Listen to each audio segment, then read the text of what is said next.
Hey cookers! We all love our Ninja Foodi PossibleCooker Pro. I've put together 5 fun and easy recipes that you can cook in the Ninja Foodi PossibleCooker Pro. See, we're steaming some baby back ribs and then cooking them, finishing them up there in our Emerald Lagasse air fryer. And we also have Irish potato soup, rice pilaf. Karin makes her meatballs and the spaghetti and meatballs. And then we've got beef and noodles, and everyone loves Karin's beef and noodles. Y'all have fun and enjoy the videos. Look at that, juicy and tender. Just pull off the bone tender. Look at that. I could eat these all day, every day. Hey cookers, I'm going to show you how to make juicy, fall off the bone, baby back ribs in just 90 minutes in my Ninja PossibleCooker Pro and in my Emerald Lagasse air fryer. When I'm done, I'm going to show you how to make sauce that is just insanely rich and flavorful. It'll be using something that you've probably never thought of, but you'll wonder why you never did it before. We're cooking with chill. Welcome to my kitchen. So I've had my Ninja PossibleCooker Pro warming up. It's set on bake at 250. So what I'm going to do is I'm going to add a cup of apple juice. This is about 1/3 cup of apple cider vinegar. And this is half of a chopped onion. I'm just going to put it in here like that. And then I'm going to put this rack in here, and the ribs are going to just sit on that rack. And I'm going to add about 1 teaspoon of liquid smoke. Just shake a little bit in there. That'll be fine right there. Now we're going to put together our rub. It's really simple. This is 2 tablespoons of salt, and then, you know me, I love black pepper. So here's 2 teaspoons of black pepper, and then we got some garlic powder here. Garlic is always good, so let's put in about 2 teaspoons of garlic powder. We're going to do the same thing with chili powder, maybe just 1 teaspoon of chili powder. Cumin. I love the flavor of cumin with my barbecue. So that's going to be a heaping teaspoon of that. Probably more like 1.5 teaspoons. And then this onion powder always brings a nice rich flavor. So there's about 2 teaspoons. Those were a little short, so that's probably altogether about 2 teaspoons of onion powder. And then here is some paprika. Let's put a nice teaspoon of paprika in there. And then just stir this up. Make sure you get this blended pretty well. Get all that salt off the bottom. Salt and pork go together. Alright, that's well blended. I'm going to set it aside for the time being. So now let's prep the ribs. So what you want to do is you want these ribs to fit inside this cooker. So just cut the rack in half. You don't have to be precise. This looks about halfway here. Just cut like that. Now you want to take this membrane off. So taking the membrane off has a little trick to it. What you want to do is just get right here on top of one of these bones with this knife and just slip that knife up underneath here. There we go. You see that? Just pick that up. And then you can pull this off with your hands. And usually it'll come off in one piece. Doesn't always happen that way. Sometimes you need to use a paper towel to help you get a grip on it. But that went pretty well. So I'm going to do the same thing here. I'm just going to try to get up underneath one of these bones. Let me get up underneath this one here. Yep, this one's being stubborn. There we go. I got it lifted up. And I'm able to get a grip on it. and just pull that membrane off. There we go. The next thing you want to do is you want to trim your ribs. You want to trim all this tag stuff off. So just take your knife and just, there you go. Just trim that off like that so it's nice and neat. So we got a little bit here. Let's just give that a little trim. Oh, looky here. That apple juice and the onions and the apple cider vinegar are starting to come up the temperature. Then I'm just going to trim right there. That looks good. And that looks pretty good. Now let's season our ribs. What you want to do is just use some yellow mustard and just get your fingers down in it and just put a thin coat of yellow mustard on your ribs all over. Make sure you get the sides here. Now, while I'm coating this, I'm kind of cheating on a technique known as 3-2-1 ribs. With 3-2-1 ribs, you smoke them for 3 hours, and then you wrap them for 2 hours, and then you cook them unwrapped with sauce and so forth on it for the last hour. And I'm kind of cheating on that. When I moved, I had to leave my grill behind.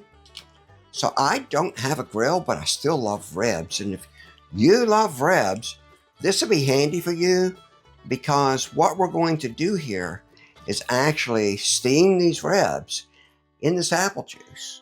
And they're going to cook in about an hour, and they'll be pull off the bone tender. And then we're going to make a sauce, and I got a trick to that sauce. It's just going to make it insanely flavorful, very rich, and you'll go, wow, why didn't I think about that? And then after we sauce them, we're going to put them in the air fryer to finish them up. So now you want to coat your ribs with your rub. Be pretty generous with it. I wouldn't say cake it on there, but be pretty generous. You want to cover every bit of it, including these edges here. Yeah, so you can make this rub any way you want. I mean, if you don't like as much cumin as I do, or you want to get it a little spicier, you could throw some cayenne pepper in it. But Karen's not a big fan of heat, so I left the cayenne pepper out of my rub today. But if you like a little spicy ribs, throw some cayenne pepper in there. Or if you're doing something of an oriental type of barbecue, maybe put ginger in it. There we go. So we've got a nice even coat of all this rub all over these bones. So take this and just put it down in the rack like that. And then we're going to do the same thing with this one here. That looks good. And we're going to put them in here, bone side down. Okay, maybe not overlapping. There we go. That's better. And let me take this lid, put it on here, and then I'm going to set the timer on this for an hour. While they're steaming in here, I'm going to start the sauce, and these ribs will be done in here in an hour. We'll sauce them up. Then I'll show you the trick to the sauce that just makes it outrageously delicious. Then we'll finish them up in the air fryer. Back in a bit.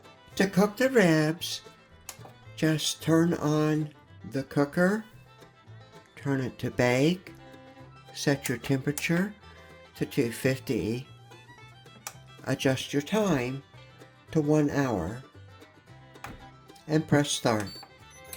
Okay, so I'm going to start on the sauce, and the sauce I make is just really simple.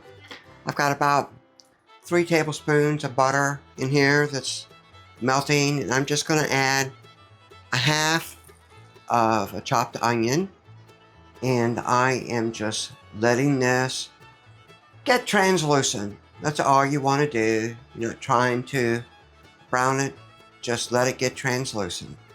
Okay, so these onions are looking pretty good here. They're just about where I want them to be translucent. I got about 2 teaspoons of minced garlic I'm going to add in there. I just want this garlic just to get up the heat, release some of its flavor. And I've got, well, this is about 2 teaspoons of black pepper. I'm going to put about a teaspoon of black pepper in there. And once again, I'm really just trying to do the same thing. Just trying to let that black pepper release some of its flavor from getting hot. I walked into this kitchen a while ago, and them ribs steaming there. This kitchen smelled good. Karin smelled it. She was like, wow, everything smells good. So this is about a cup, maybe a little less a cup, of Sweet Baby Ray's. I'm going to pour it in here. There we go. And then this is 3 tablespoons of lime juice.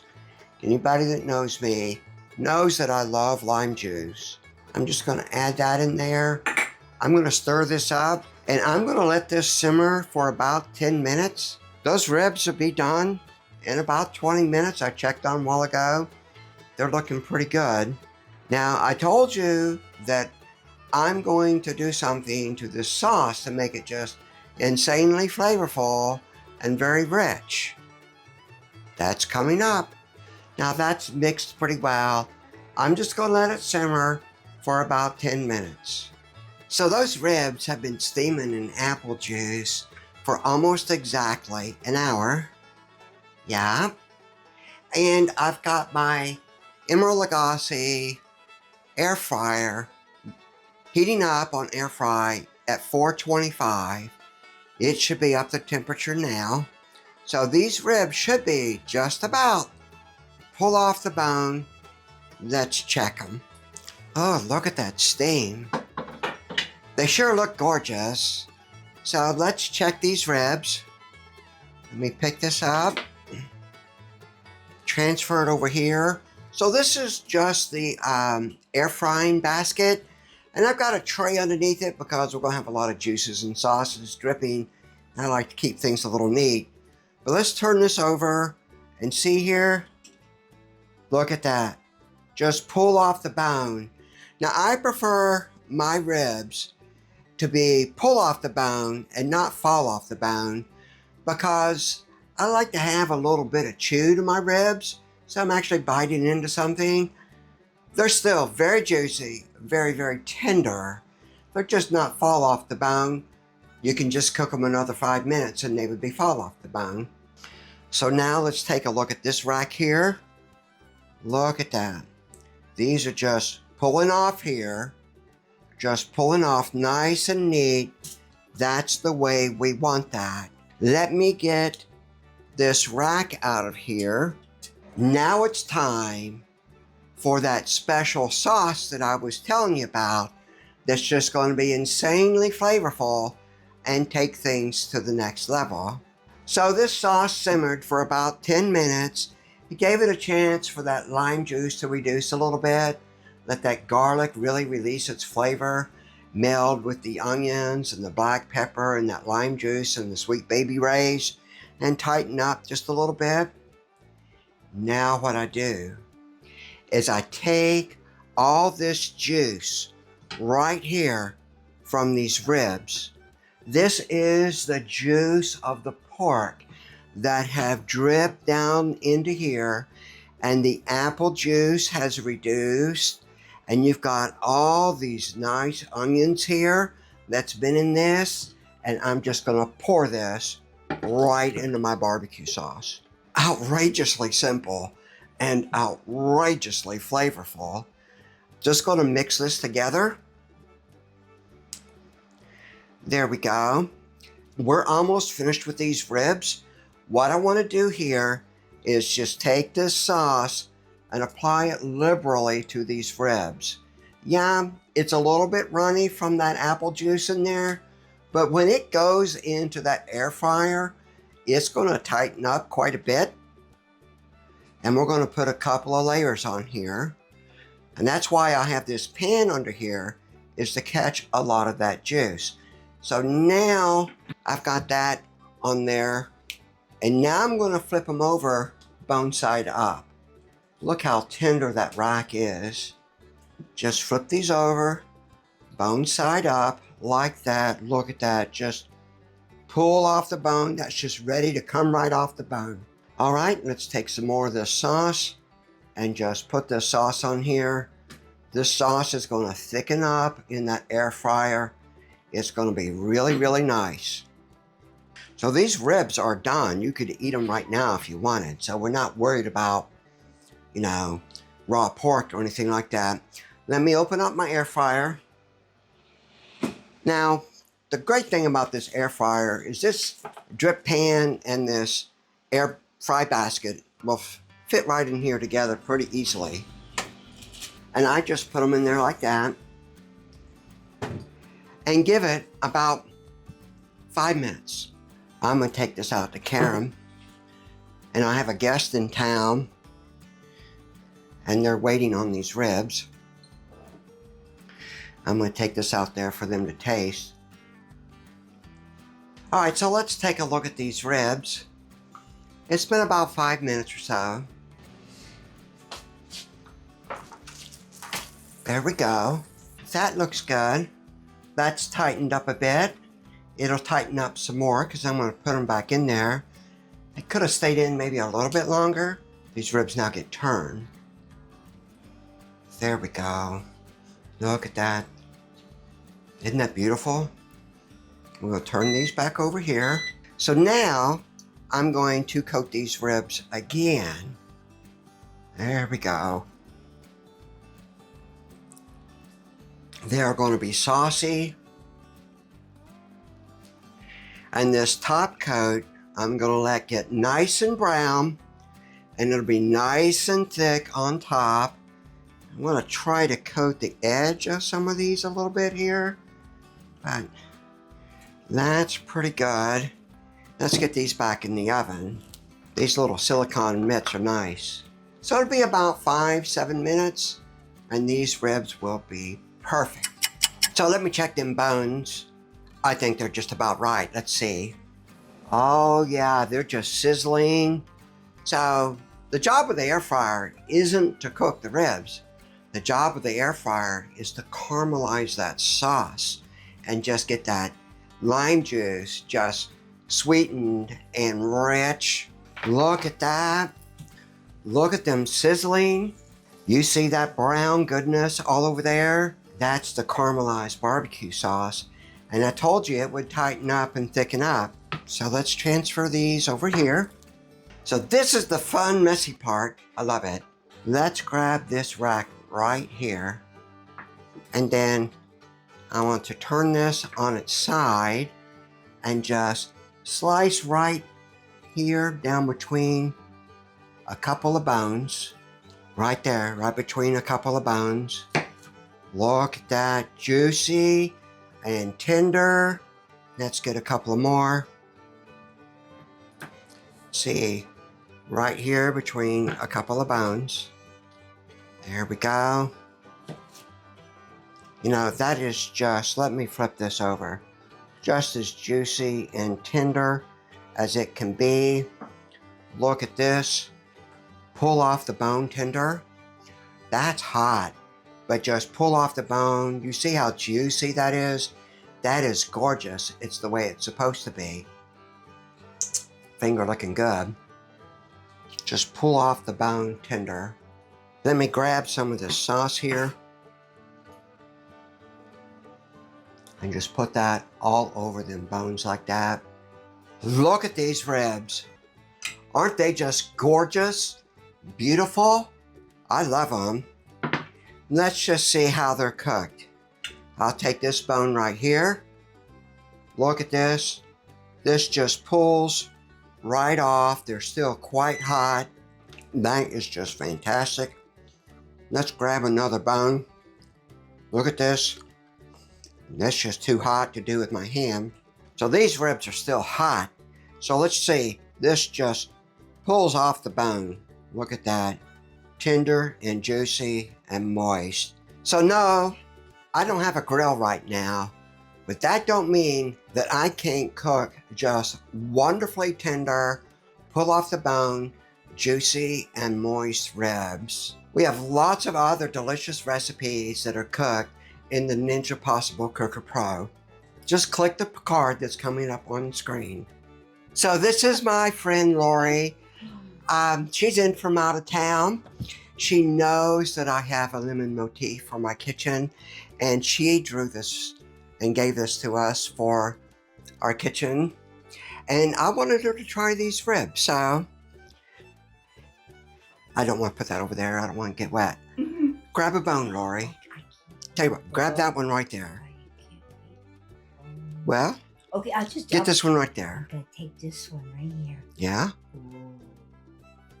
Oh, it smells amazing. I can tell you that much.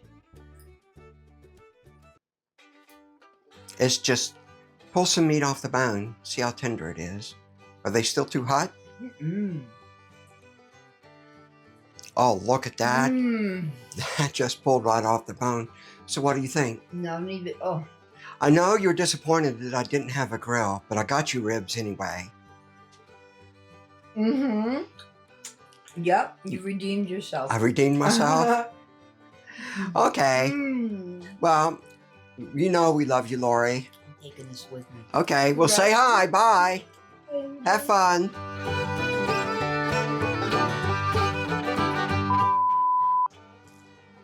Aaron, this pork just tastes so good.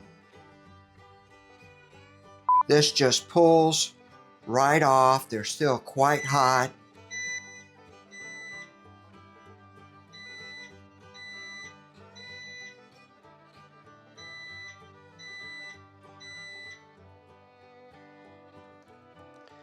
This just pulls right off.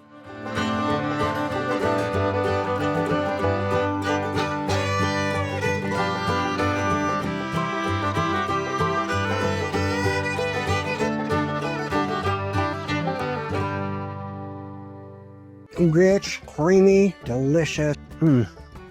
Today I'm going to make a simple Irish potato soup. It's inexpensive, easy to do, and quite filling. So I've got 4 russet potatoes that are pretty decent size.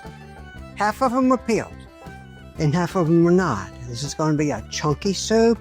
I like leaving the jackets on some of the potatoes. It adds texture and flavor. It's just my preference. And this is 2 large onions that are coarsely diced, 3 celery stalks that are coarsely diced. We are going to make a roux from butter and flour. And then finally, we are going to season this with salt and pepper. And of course, we're going to use half and half to give it a nice creamy flavor. So I'm using my Ninja PossibleCooker Pro, and I've got it set at 350 on bake. And you're like, wait, you're not baking these potatoes? No, but I am going to get this water to boil and cook these potatoes, and I find starting it at 350 gets it up to heat quicker. So the potatoes are in there, and I just want to fill this. Yeah, see, I had that pan hot. I just wanted to fill this so that it just covers the potatoes. That looks good. I'm going to throw in some salt because potatoes need salt. That's good. That was about a tablespoon, maybe not quite, half a tablespoon of salt. And then I'm just going to put this lid on here. Once it gets to a boil, I'll turn it down to probably high on slow cook, and it'll sit there and simmer those potatoes. We want these potatoes just to get fork tender, and maybe not even that much because it's going to cook some more. I'll be checking on this and I'll let you know how it goes. So these potatoes are about done. They're just getting just fork tender, they're about ready to go. So I'm going to just cook my onions and celery together. I'm not trying to really brown them or anything, just get them a little translucent.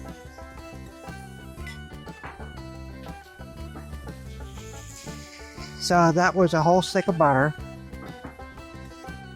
I'm going to add some salt and pepper to that. And a good bit of salt came out there. I guess that's about 2 teaspoons. And then also probably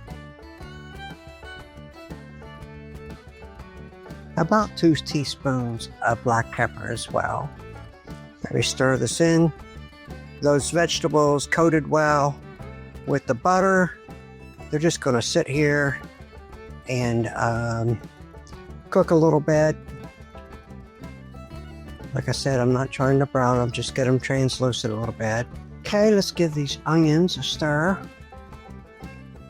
All right, so these onions and celery here are starting to get nice and tender and soft and translucent. I've been stirring it frequently so that trying to avoid it from browning. There might be a little bit of browning happening there, but not much. This is not about browning anything. So I'm going to add some flour to this and make a little bit of a roux. So there's a whole stick of butter in there. You just want this flour to cook or it's just going to taste like paste. Flour and butter, that roux, has coated these onions well. And the nice thing about doing it like this is you don't have to worry about things being lumpy, because it's going to tighten up what we've got in the pan. And then on top of that,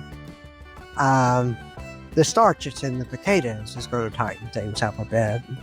Yeah, you can see that flour is starting to turn lightly brown from the roux. You pretty much want to stir this kind of frequently. So my Aunt Vicky suggested that I make this potato soup. She gave me the recipe for it. I thought it was really good, so I said, yeah, I'll cook it. I liked it a lot. What do you put in your potato soup? I know some families have traditions around potato soup. What about yours? My mom never really cooked it much, so tell me about your family. These potatoes are done, they're just right, and I'm going to add this right in here.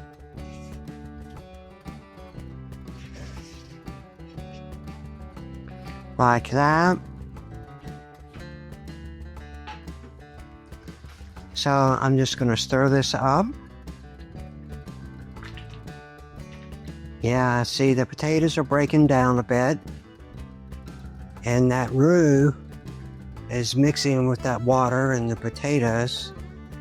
And it's getting nice and thick. Very thick. Now, the next thing I want to do is add some garlic. In fact, I should have added the garlic to the onions.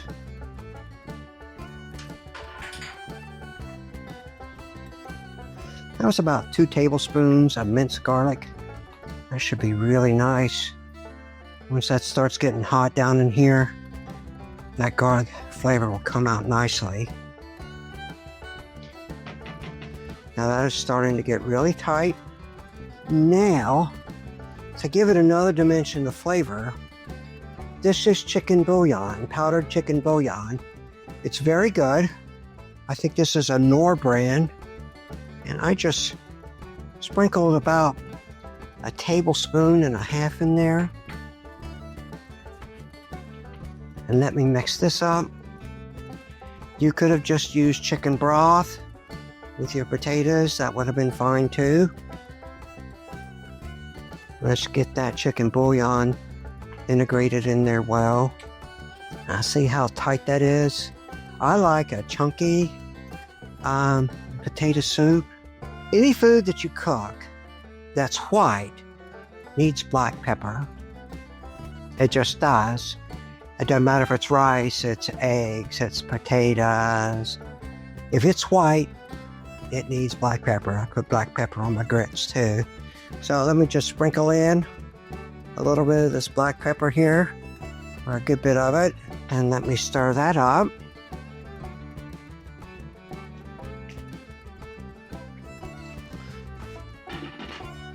Now I'm going to let that simmer for about 10 minutes.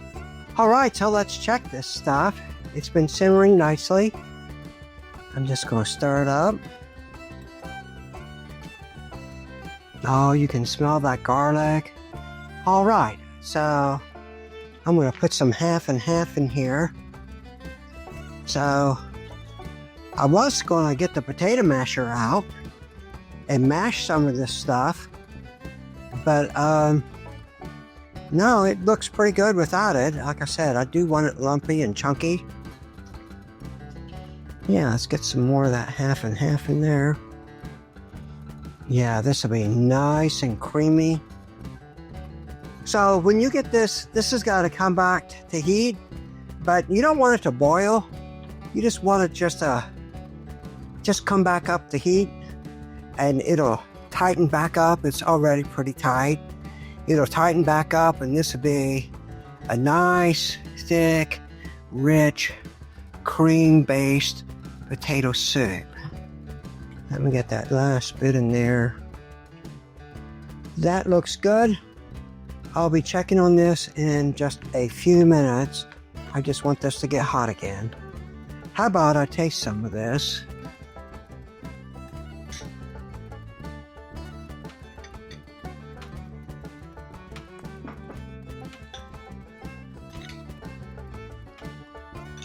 Nice piece of potato there. Mmm.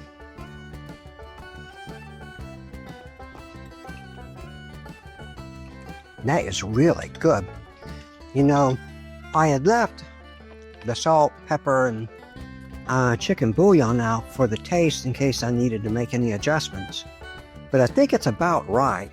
I just want it to come back up the temperature, and I don't even want it to boil. I just want it to get warm again, and then it'll be ready to serve. Okay, so let's see how this looks. Yeah, look at this. You can see it's just beginning to bubble. That's what we want. We don't want it to come to a boil and make that cream separate.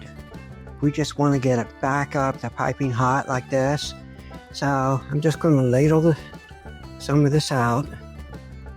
Yeah, see, look at those big chunks of potato, but it's also creamy and smooth.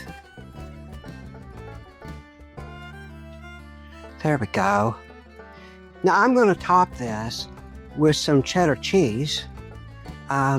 You could top it with bacon, cheddar cheese, chives, whatever you prefer. But that, it looks really nice. Let me try some of that.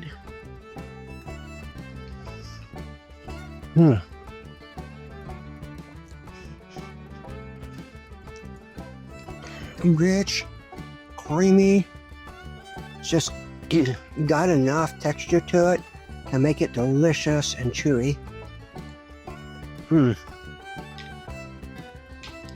You don't want this, now I don't want this so that it's creamy and pureed. Some people do it that way. I like those chunks. I like to eat the potatoes.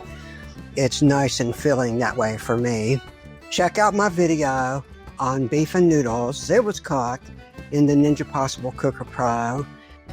Y'all have fun. Look how beautiful golden brown that is. And that's our base for what is going to give rice pilaf such a beautiful, luscious flavor. Everybody loves rice pilaf. It tastes so good. It's so much better than just regular rice. And it's not that I don't like regular rice. I do. I enjoy it very much. But rice pilaf just has a richer flavor to it. And it's because the orzo gets browned and toasted. And that just makes it just so much flavorful. I'm melting a half a stick of butter in my Ninja PossibleCooker Pro. And then I am adding, this is a half a cup of orzo. And I'm just going to stick it in here and just toast it and let it brown in here. Stir it around with the butter. It's really such a simple recipe.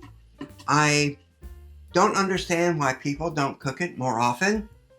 Normally they'll use like a rice-a-roni or something from Aldi's or some sort of box thing, when in reality it's not much different from cooking just regular rice. But even with the rice-a-roni, you're told to put the thing in the skillet and brown it. Well, I'm doing the same thing. Everything's going in the skillet and browning. So we're going to do this. So I've got a half a stick of butter, got a half a cup of orzo, and then this is a half a cup of basmati rice, and this is 2 cups of water, 2 teaspoons of powdered bouillon. This is the Knorr brand. I really enjoy their stuff. I'm going to brown this orzo, and I'll get back with you in a minute.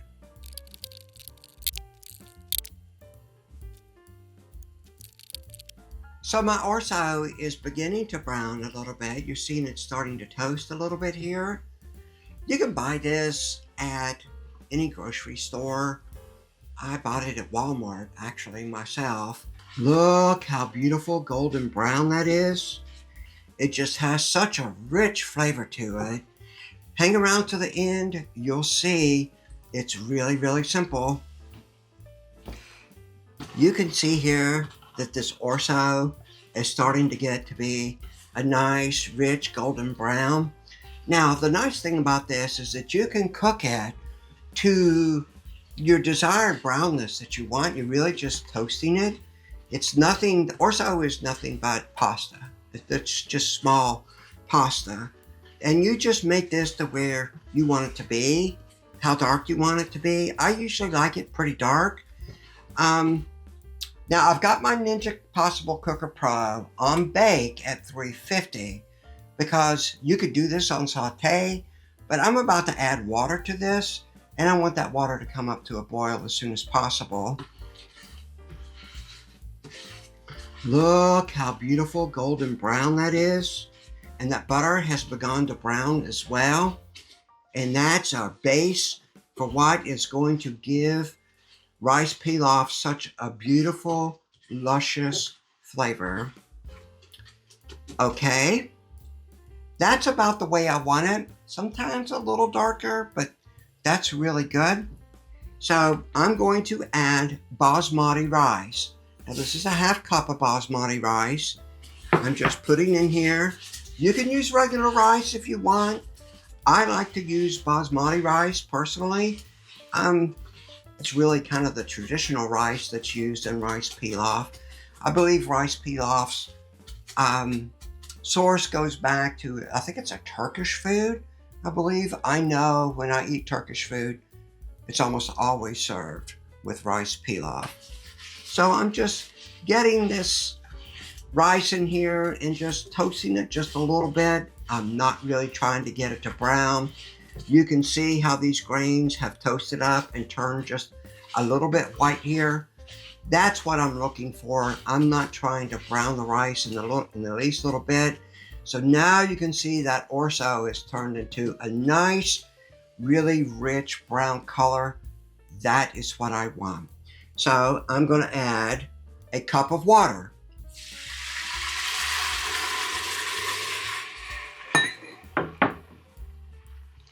And I'm just stirring it in. Now, you could use chicken broth, which is probably better, but I'm using water and I'm adding 2 teaspoons of chicken bouillon to this. And I'm just stirring it in. And in reality, the mixture or the ratio of pasta and rice to water is identical to what you would do if you were just making rice. If we were using rice, I would use a cup of rice and 2 cups of water, but instead I'm using a half cup of rice and a half cup of orzo, and then a cup of water. This scales. So if you wanted to make a larger batch, you could use a cup of orzo, a cup of rice, and 4 cups of water. That's all you would do to make a larger batch. Okay, so I've had my Ninja Possible Cooker Pro on 350 because it browns well. You could have done it on saute, but I find it browns well and it gets this stuff up to a boil quicker. Now that you see that it's begun to boil a bit there, I'm going to put the lid on it and I'm going to put it down on slow cook on high and just let this go. You're cooking rice, so it takes about 20 minutes. So I'm going to come check on this again in about 20 minutes. So this rice pilaf has been cooking for about 20 minutes now. Oh, that looks so good. Look at that long grain basmati rice in there. It has soaked up the water just perfectly. I love the golden color of that rice pilaf there. It smells delicious. You should have smelt my kitchen. So let me dish some of this up. The nice thing about this is that you don't have to add butter to it because, well, it's cooked in butter. There's a half stick of butter in this. And it's just absolutely delicious. Let me try this. Ah, smells good.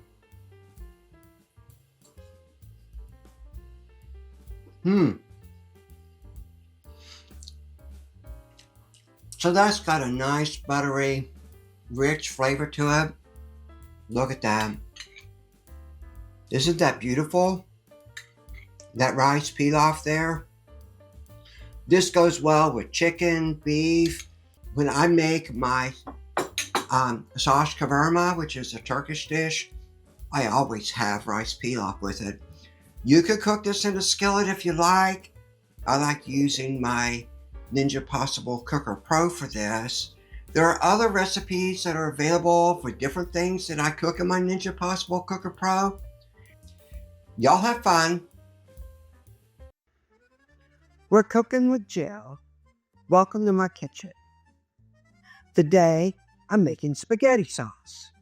A very simple spaghetti sauce. It's very, very tasty and has a really nice tomato flavor and a good bit of basil. And I love it. Karin will be joining me later, and she will be making meatballs. We've got a 24-ounce can of crushed tomatoes, a 16-ounce can of petite diced tomatoes, and then an 8-ounce can of just tomato sauce. Here is 1 large onion, diced small, not real small, not finely diced, and I wouldn't call it a medium dice either. This is about 3 tablespoons of just your jarred minced garlic. And then I've got some basil, some pepper, salt. We're going to throw all this into my Ninja cooker back here and let it cook it. So when this cooks, you want to cook it just long enough for these diced tomatoes to begin to break down a bit. You overcook it and you lose that fresh tomato flavor, and the sauce actually begins to turn a bit brown, where the sugars, I guess, and the tomatoes begin to caramelize a bit. So we're going to get over to the cooker and get this show going. So I've let my Ninja cooker warm up. I've got it on sear and saute, and it's on high. It's pretty warm in there now. So I'm just going to add a little bit of olive oil. Just enough there.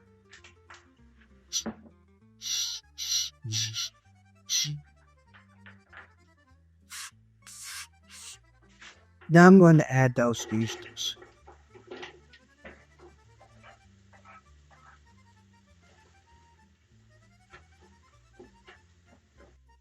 So those onions are beginning to saute. You could hear them start to sizzle in the pan. So I'm not really trying to brown the onions so much. I just want them to get translucent or to cook a bit. Now I'm going to fan that garlic. So my kitchen has been smelling good. Stir the garlic. I'm not trying to brown the garlic or even toast the garlic. I just wanted to get the warm off a little bit. Just release some of that beautiful garlic flavor. Load it out. Starting to sizzle and saute up nicely. Alright. So that is starting to be translucent. Is the way I've worked a lot.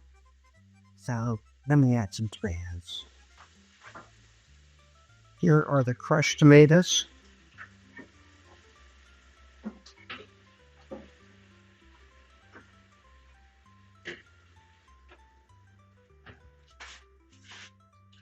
Here are the diced tomatoes.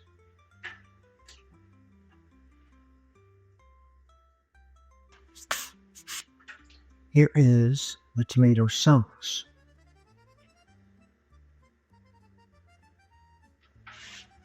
So I'm going to add some salt. There's 1 teaspoon. There's another teaspoon. Let's call that 3 teaspoons of salt. Black pepper. There's a teaspoon of black pepper. And that should be just enough black pepper. Now, let me put some basil in here.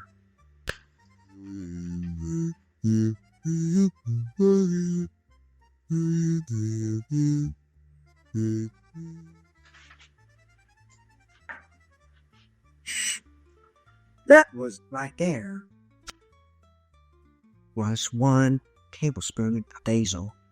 Now, I think basil is what really gives us red sauce its flavor or decorate to your spaghetti sauce, or marinara sauce, whatever you want to call it. You can add some oregano in here. I do when I got a wild hair growing up thing, but right now I don't want to put any oregano in there.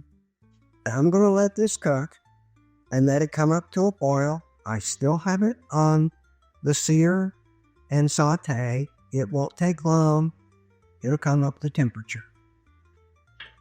Oh yeah, that's looking good. And let me give it another stir here. Now you can do this. If you want to make more, you can just add 2 cans of crushed tomatoes, 2 cans of diced tomatoes, and 2 cans of tomato sauce. Throw a little extra basil, salt, pepper, and garlic in there. It scales up nicely. You know. Yeah. When this is really going to be good, it's going to cook for about an hour. But when it's really going to be good, it's tomorrow. But I'm going to put the lid on it.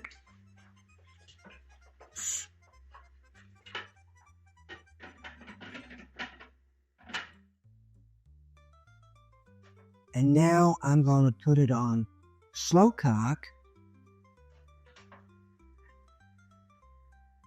And I'm going to leave it on high on slow cook. And it's starting. Now, I might come in a few minutes and put it on loud. We'll check it out. Alright folks, so now we're going to do the fun part of making spaghetti and meatballs, which is making the actual meatballs. Now, here I have approximately 1.5 pounds of ground meat. It could be a little more, could be a little less. We're only feeding 2 people, so we don't really need to have a lot. So, spaghetti and meatballs, the meatballs is really a very simple recipe.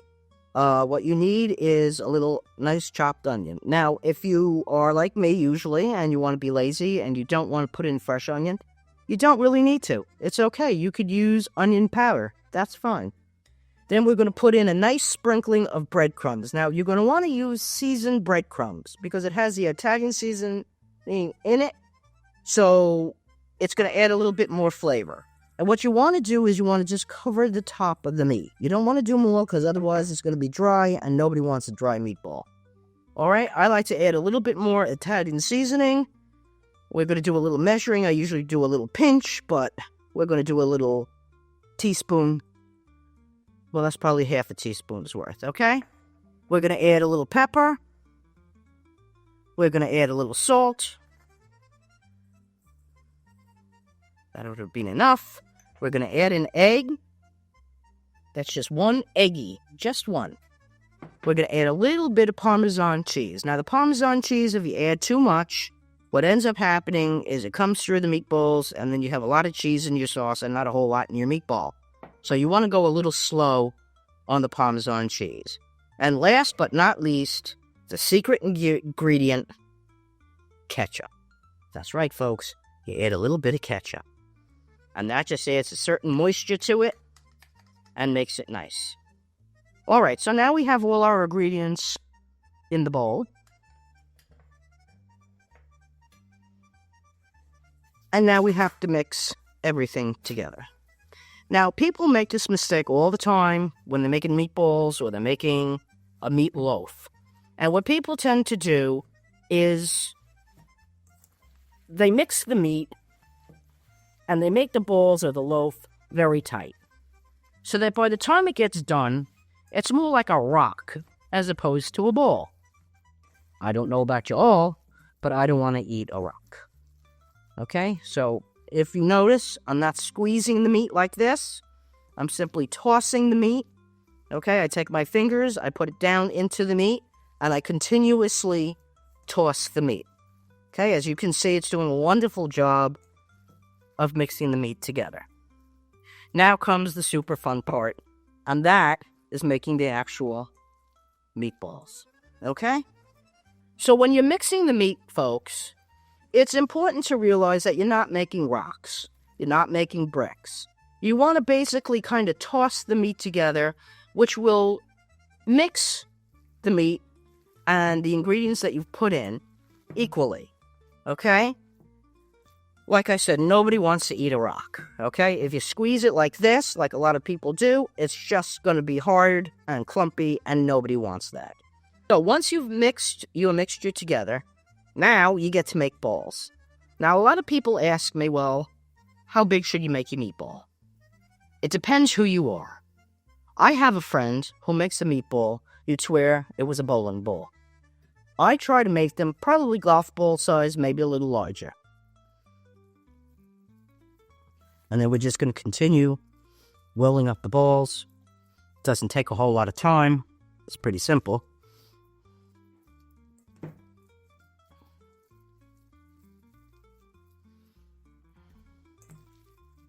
And again, you don't want to push down on the meat. You don't want it to clump together. Clumping is bad. You want a nice, moist meatball.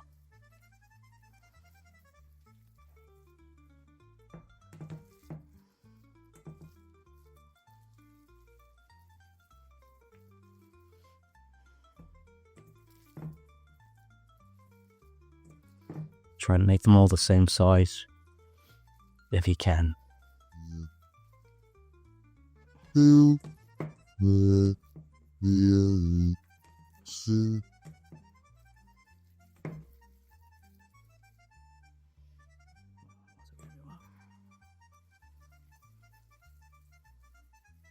there we go. Now, before you go ahead and add that to your sauce, you're going to want to go ahead and wash your hands. So that is simmering nicely. It's been going for about 40, maybe 45 minutes. And those small tomato pieces are starting to break down a little bit. I don't want them to disintegrate. I just want them to be cooked well. And that looks good. So now I'm going to add these meatballs that Karin made. If you see, they're not rolled real tight. And she just makes really good meatballs. I've tried. They're just not as good as hers.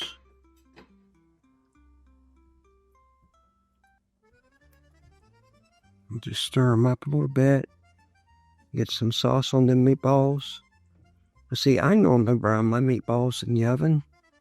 But Karin insists that her meatballs be cooked in the gravy. Like this. Alright, so these meatballs are going to take about 30 minutes to cook. 20-30 minutes to cook. I've got the crock pot on high. It's already starting cooking to me because that sauce was boiling. And I'll put the lid back on it, and I will check on it when I stir it. I don't stir it real with a heavy hand because those meatballs are actually pretty tender and they'll fall apart. So I'll come along, stir it a bit, make sure these meatballs get turned over so they cook even, and I'll let you know how it goes. Now that's been simmering for about 15 minutes, maybe 20.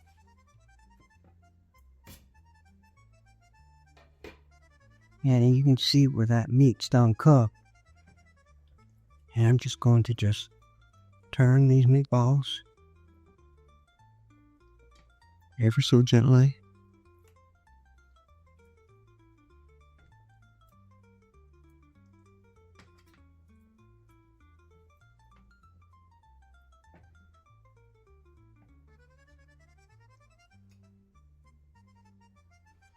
And I'm just going to put a little bit of that gravy right on top of the meatballs.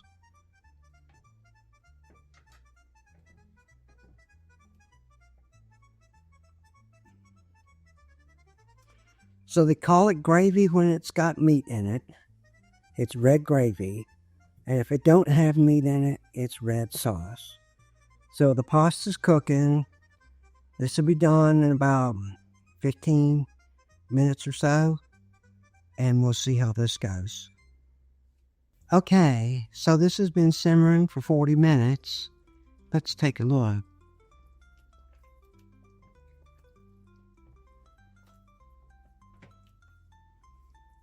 So those meatballs are certainly done. So it's time to plate this up. So let's throw some meatballs on there.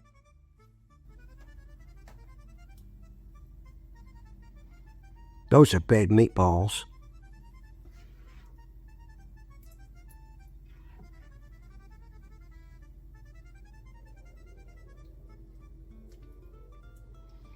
That's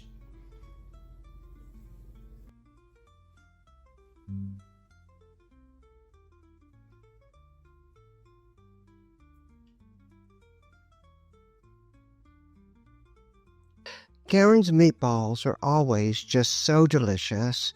Her recipe is simple, but her real secret, if you would remember, is not pressing the meat, but rather tossing it, and then rolling it, but not pressing it. Look how tender these meatballs are. That is just tender and flavorful. This is what makes her meatballs so special. I will have a link to this Ninja PossibleCooker Pro in the description.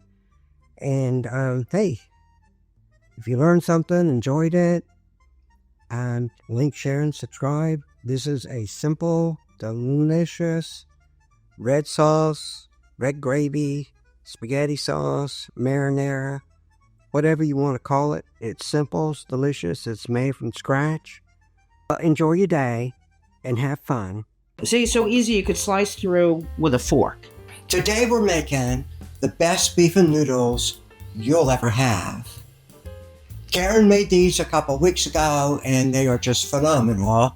I've had them in the past, but not like this. We're cooking with Jill. Welcome to my kitchen. So Karin is the expert at making beef and noodles, and I'm going to turn this over to her. Go ahead, Karin. Well, hello everybody, and again, welcome to Jill's Kitchen. So today I'm making beef and noodles. Now this is a very simple recipe.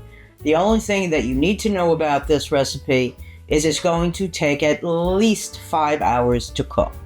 Therefore, we will be making it in our Ninja Pro slow cooker. Okay? So, first you're going to get yourself a nice 3 to 3.5 pound chuck roast. It's got to be a chuck roast because you want that fat. When that fat starts to melt, the meat gets soft and tender. Good stuff. We're going to take 3 onions, and you're going to make what I call chunky pieces. So it's a little bigger than chunky, but it's not. You don't want to take a bite and get like a big bite of onion, and you don't want to make them small because then they're going to disappear. You're going to wonder where all these onions are. So we're very simply going to just take our knife and make nice little chunky pieces. Okay? Very simple. Just like that. We get this all nice and chopped up. Choppy. So this recipe actually came to me over many years. In my younger days when I didn't have very much money and things were a little tight, I would make a similar version. The only difference really was I would use stew meat. And yeah, you could say it's very much like making a beef stew, but it's not really quite the same. And noodles have always been cheap, so you know, a lot of times it had more noodles than it had beef or onions or broth. Yeah. So anyway, this is a wonderful recipe. It's very good, especially in cold weather. If you're looking for some kind of comfort food, this will help you get through that nice cold night. It's also one of those recipes that tends to do better overnight. Once everything gets all nice and melded together in the Frigidator, you heat it up for 20 minutes, half an hour in the slow cooker, and it's a wonderful experience. So now we've got our onions, and they're all nice and chunked up, and we're going to now spice up our meat. If you notice, all I have here is some salt and some pepper. That's all you need. You take a good sprinkling of salt and just go ahead. Make sure you get all the little bits and edges, get into all the little cracks and nooks over there, or nooks and crannies, however you want to call it. And then you're going to take some black pepper. You're going to rub that in. Why? Because it gets into the meat and you have more of a flavor. And when it sears, that pepper is going to go straight down into that meat, and it's going to be delicious. But you're not going to have a mouthful of pepper if that's what you're going to think or worry about. That won't happen. Remember, very important, flip both sides. You always season all sides of your meat, be it beef, pork, chicken, doesn't matter. Make sure you give it a healthy dose of spice. All right, a little bit more black pepper. There we go, that's wonderful. Give it a nice little massage. Jill should give me a nice little massage like this once in a while. Maybe later. Maybe later, okay. It's always later, and yet I wait. Okay. So how many meals is this going to make? Well, for us, this is going to give us at least 3 dinners and 2 lunches. For a family of 4, it may last you 1, depending on how much your family enjoys it, or it might last you 2. This is, in today's prices, this piece of meat costs $19. It's approximately 3 pounds. So it is not one of the more economical meals, but if you're having a special occasion or if you just don't want to eat chicken thighs again, this is a great alternative. Okay, so now we've got our meat all nice and rubbed, rubby. We got our onions all nice and chunked. So now it's time to brown our onions and start searing the meat. So now it's been probably 5 minutes or so. Through the magic of technology and editing, you will not have had to wait the 5 minutes. So now we're going to flip our meat here. I generally prefer to do this with a really big fork. You want to do it? You want a fork? No, I got it. And there we go. We're getting a nice little brown sear on it. And this little guy is cooperating. Our onions are cooperating. Now, some people take their onions out and then put the meat in to sear. I don't do that. This way the meat will pick up more of an onion taste. And I don't know about you folks, but I know beef and onion is a great combination for me. And now we're going to wait another 5 minutes. At the end of 5 minutes, we will begin our final prep steps, which are simple. It's a question of adding beef broth and putting on the lid. Now, if you notice, the onions getting, I guess they call this translucent, and that's good. Okay. You're going to be nice and nestled in there. It's a wonderful thing. Yeah, there we go. All right. Now, you notice also, onions shrink when they cook. They have a lot of water, apparently. And so as you cook, the water comes out and they shrink down. Either way you look at it, they're delicious. To me, anyway. Not everybody likes onions. I'm a big fan. So here we are. Another 5 minutes has passed. That was fast, wasn't it? And so as I check my roast, well, that happens too sometimes. But that's all part of cooking, folks. That's okay. Yeah, we look like we have a nice little sear on there. Okay, so we're going to lay it back down. We're going to smush our onions around a little bit. Well, we'll try not to get them all over the kitchen. That's always helpful.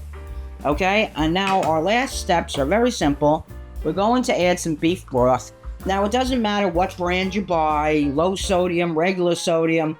What's important to remember is you want to cover the meat barely.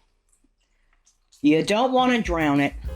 You just want the meat to be covered. That's all you need.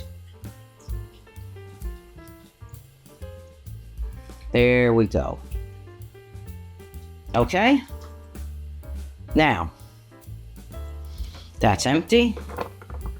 The last step for now is to cover it. Soon your house is going to smell so good, you're not going to know what you are going to do. We're going to put it on slow cook for 5 hours. Now, in about 2.5 hours, I'm going to come through and we're going to look at our roast. And we're going to check the onions and we're going to check to make sure there's enough liquid. And then we're going to put the cover back on and leave it to cook. Between now and then, have fun. Get hungry. So, you know, people, if you ever want to know what my greatest challenge in the kitchen is, she's standing right outside the kitchen with a fork in her hand. So there might be a little bit of a war here in a moment. Put the fork away. Put the fork away. Oh my God. So we're going to take our meat out and hope that Jill does not attack it while it's... Oh, look at that. See how that's falling apart? That's absolutely perfect. Okay? Now what I like to do, because these are some very big chunks that are coming out of our pot, I like to make even smaller little pieces. I can help break them up. No, you can't. I don't need help, but I thank you for your effort. Okay, look at that. Look how beautiful that sauce in there, or gravy, or I don't know. I'm an expert with a fork. Yeah. I will agree and attest that that is the truth. So I can Don't come near this plant. Don't do it. Do not do it. Okay, so what we're going to do now, like I said, I want to make big pieces. I don't want shreds. I just want that little piece. I just want... Yeah, that one. Oh my God. See, it's so easy you could slice through with a fork. So like I said, I'm only going to make bigger pieces out of this because I don't want it shredded. I don't want stringy beef. I don't think anybody, no matter how tasty it is, I don't think anybody really likes shreddy beef. So we're just going to pull this apart and make some nice big pieces from it. Oh, look at that. Oh my goodness. Are you all right, dear? No. Sweetheart. No. Okay, so we have our pieces of beef. Look how beautiful that is. So what we're going to do now is we have all this beautiful liquid, and I was explaining earlier at the beginning about the onions. So if you take a minute and you look at the onions, you have nice big beautiful pieces of onion in here. And they're sauteed, they're translucent, they're nice, they're wonderful. It'll be quite enjoyable. So now what I'm going to do, put that away. What I'm going to do is I'm going to add just a little bit more beef broth, because we're going to make our noodles right here in the same pan. Now you don't want to just add like a fly. You don't want to just add water because then it's just, no. Waters it down. It waters it down, and then it's going to taste like the bottom of your shoe. And after all that cooking and anticipation, you don't want to do that. Then I'm going to take 2 packages of brown gravy mix. Now, it doesn't matter what brand you use, so long as it's brown gravy mix. And very simply, you just take this, and you see it's very complicated. We just dump it into the pan. Now, you don't want to add your gravy mix earlier than this because it will thicken. And when it thickens and continues to cook, you're going to end up with a big glob on your hands, and nobody wants a big glob. Yeah, read trash. They really don't. There. We're going to just mix this around in here a little bit. Mixy, mixy, mixy. There's a nice piece of beef that fell off that's in there. Oh, it's going to be nice. Now, since it's only Jill and myself, I'm only going to make half the bag of noodles. If you're feeding more than 2 very hungry people, well, you can add the whole bag, 3/4 of the bag, however much of the bag you feel will feed your family.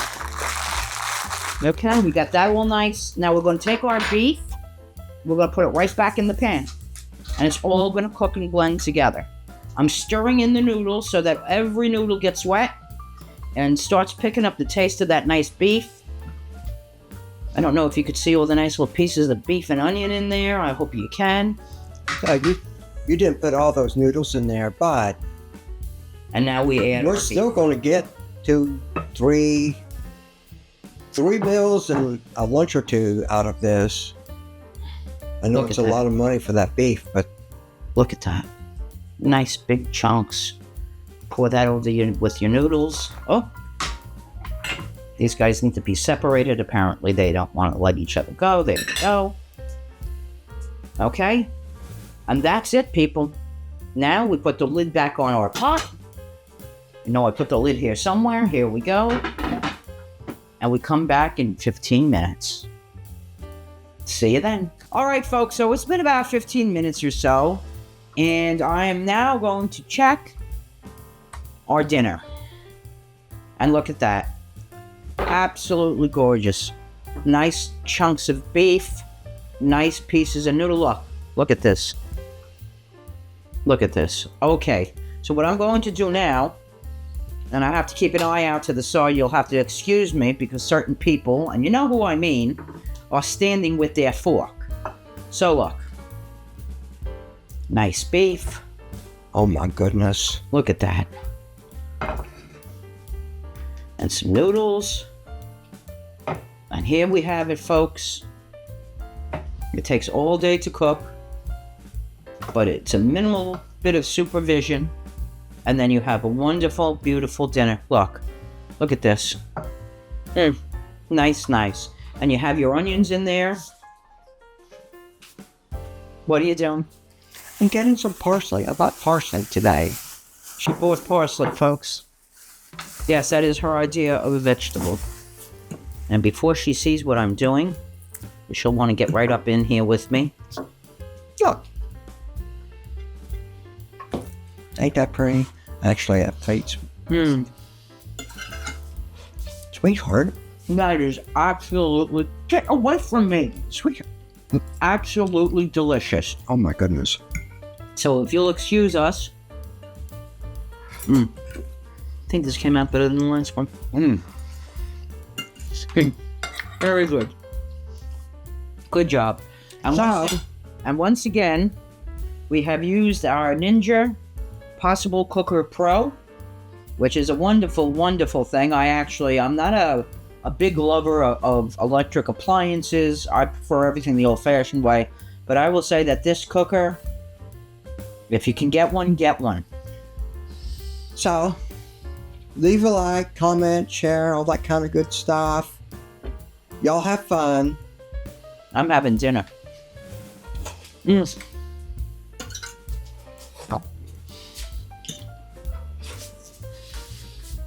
Oh my God, that's so good.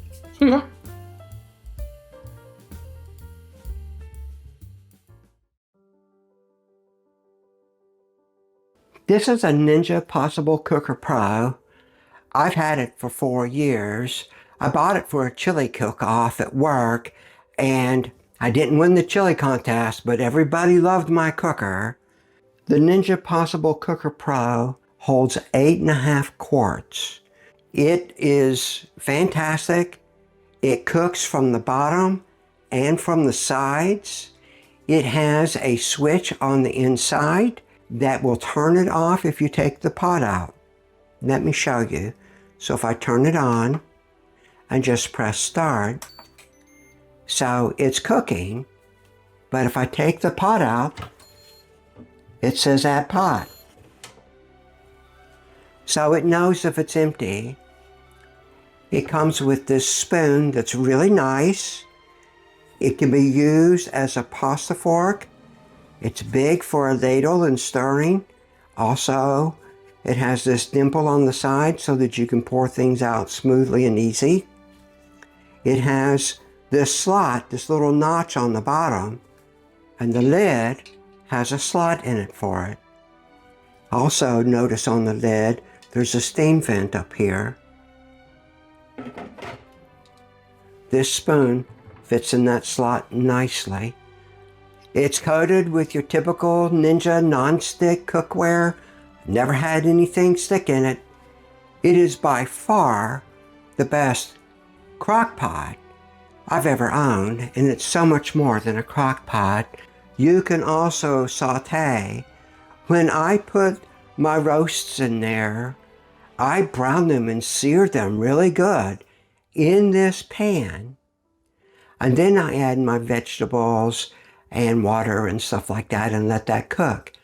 When I cook my chili, I put my meat and vegetables in there and I saute them until they're nice and brown and let that cook. And then I add my tomatoes and my seasonings and all that kind of stuff. It works well. You can steam.